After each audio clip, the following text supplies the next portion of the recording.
Moi j'ai une question.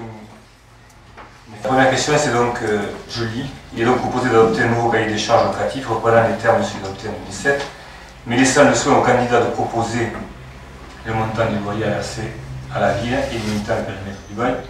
Donc tel que je l'ai dit comme ça, moi je souhaiterais que, oui, le repreneur propose, mais que ce soit maintenant discuté entre le repreneur et la ville. Que ce soit clair.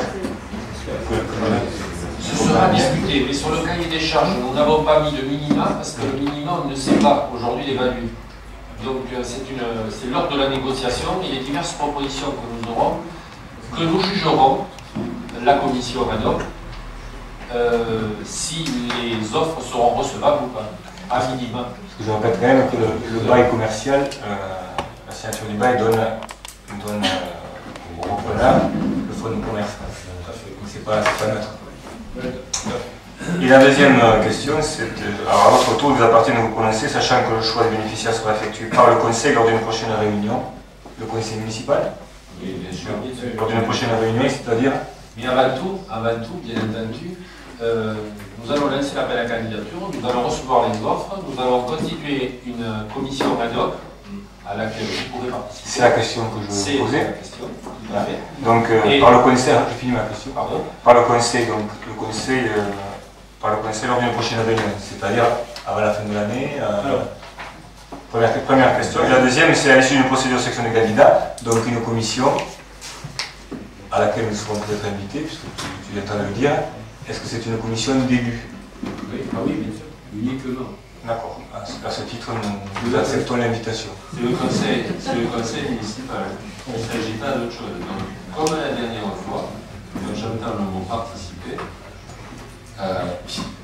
c'est l'émanation du conseil municipal jusqu'à son opposition qui participera à toutes les phases. En particulier la phase de sélection du dernier candidat. Comme Thierry la dernière fois. Sur l'argument du minimum, je rappelle ici des propos. L'une des causes de l'échec, non pas du programme d'aménagement, lui ne change pas, mais la candidature, et ça a été évoqué ici en conseil municipal, c'est la, entre guillemets, cherté de la location. Je rappelle pour mémoire qu'il y avait des arguments, il y a un argumentaire dans ce conseil qui relevait le fait que la proposition figurant dans le cahier des charges d'avant, c'était 80 000 € par an. Et un certain nombre d'élus dans ce conseil s'étaient émus de la cherté proposée quant à cette location. Donc, on ne propose pas de minimum, il est bien clair qu'il faudra que nous, ensemble, jugions à la fois de la qualité de la proposition, mais je vais jusqu'à la qualité financière de la proposition. En d'autres termes, il ne s'agit pas d'accepter une proposition à 10 000 € ou à 20 000 € ou à 30 000 €. Il y aura véritablement un garde-fou, c'est ce que je voulais dire. Bien sûr. Et puis il y avait l'histoire de la caution bancaire aussi, qui était un de compte. Contrairement à ce qu'on a dit tout à l'heure sur un autre sujet, je n'y reviendrai pas, la commune est toujours d'une très grande vigilance, parfois une trop grande vigilance. Je ne m'adresse pas au conseil, je m'adresse à mes cadres chers qui sont derrière moi en matière à la fois juridique et financière. Quand je dis trop grande vigilance, il s'agit là d'une interprétation. D'ailleurs, les candidats précédents l'avaient relevé quant à la caution bancaire. S'imaginer que la commune, dans le cahier des charges, demandait une caution bancaire pour les 15 ans de la concession. Si je multiplie 15 par 80 000 € par an, imaginons que nous demandions en gros trois choses à un pétitionnaire. Première chose, de payer un loyer de 80 000 € par an. Deuxièmement, et c'était une autre source d'interprétation, ça porte sur la cuisine, de faire lui-même un investissement peut-être de 150, peut-être de 200 000 € sur la cuisine. Et troisièmement, de donner à la commune une caution bancaire sur 15 ans de 80 000 €. Bon. En fait, ce n'était pas ça. C'était une caution progressive sur les 5 premières années qui avait un mérite, mais ça n'a pas été compris comme ça.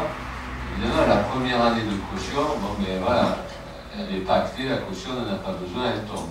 Donc on a précisé ou reprécisé dans le cahier des charges ce problème de caution, à la fois pour ne pas affoler les gens, mais à la fois aussi pour avoir, parce que c'est nécessaire, parce que ça, la qualité du pétitionnaire, elle dépend aussi de cela, la capacité à produire sous une forme ou sous une autre, une caution dans cette affaire. Est-ce que j'ai été clair?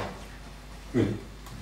Si vous en êtes d'accord, nous pourrions modifier la délibération pour y introduire la commission ad hoc qui permettra d'assurer la sélection et ensuite les propositions des candidats. Tout à fait. À la condition que vous confirmiez nous en avions parlé, que c'est une commission d'élus. Si vous... Alors les 3 élus seront Josette Bourdeau, Alain Garot et Thierry Labitte, si tel est le cas. Comme la dernière fois. Voilà. Ok. Merci. Juste quelques précisions quant à l'avancement du dossier, on va dire en construction du bâtiment. L'appel d'offres est parti, est lancé plutôt. Nous allons recevoir les offres pour le 15 juillet. Ensuite se réunira la commission d'appel d'offres pour ouvrir les prix et faire le choix ou proposer au maire donc, le choix des constructeurs. Pour cela, effectivement, il faut que l'on lance aujourd'hui cet appel à candidature pour nous permettre de pouvoir donner, que nous ayons, lors du démarrage de la construction, l'exploitant pour permettre, en fonction de l'utilisation et du mode de fonctionnement de sa cuisine, le plan des réseaux. Puisque les réseaux intégrés de la cuisine sont, nous sommes sur un bâtiment rez-de-chaussée, donc c'est la première étape, sachant que en termes de planning, l'attribution des marchés pourrait se faire fin juillet, début août. Août serait le délai de préparation du chantier, c'est la règle, et un démarrage effectif des travaux au mois de septembre pour permettre de livrer ce bâtiment au mois de juin prochain, 2010. Voilà. Une autre précision, elle concerne l'occupation du plan d'eau. Bon. Nous reportons l'analyse en conseil municipal du choix du mode juridique d'occupation du plan d'eau. Pourquoi? Parce qu'on a besoin encore de trier un peu entre 2 propositions qui nous sont faites quant au modèle juridique. Donc on le proposera le plus rapidement possible, c'est-à-dire en septembre. En gros, est-ce qu'il s'agit d'une DSP ou est-ce qu'il s'agit d'autre chose? Par exemple, d'une redevance d'occupation de domaine public. Voilà.